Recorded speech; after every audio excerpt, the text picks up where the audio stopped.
কৃষ্ণকে পেতে গেলে হৃদয়ে থাকতে হবে পূর্ণ বিশ্বাস। এছাড়া কৃষ্ণকে কভু পাওয়া যাবে না যদি না থাকে হৃদয়ে পূর্ণ আশ্বাস। শ্রবণ কীর্তন অর্চনাদি করতে হবে নিয়মিত, এছাড়া কভু না মিলেবে প্রাণ গোবিন্দ আমার সময় মতো। হরে কৃষ্ণ। শুধু ভক্তমণ্ডলী, ভগবানকে কে না পেতে চায়, তাকে দর্শন কে না করতে চায়। আপনি যদি ভগবানের কৃপা পেতে চান, ভগবানের কাছ থেকে বর লাভ করতে চান, ভগবানের কৃপা আশীর্বাদ পেতে চান, তাহলে ভাগবতের এই মন্ত্রগুলো আপনি প্রত্যহ জপ করুন।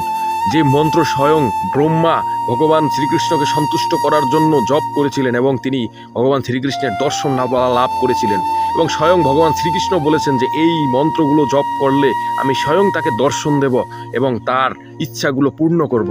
এই মন্ত্র হলো ভাগবতের ৩য় স্কন্দের ৯ম অধ্যায়ের ১ম শ্লোক থেকে ১৫তম শ্লোক পর্যন্ত। এই ১৫টি মন্ত্র যদি আপনি প্রত্যহ সকালে জপ করেন, আপনি মন্ত্রগুলো পড়েন, তাহলে ভগবান শ্রীকৃষ্ণ আপনাকে দর্শন দান করবেন এবং আপনার আশীর্বাদ দেবেন এবং আপনাকে কৃপা করবেন।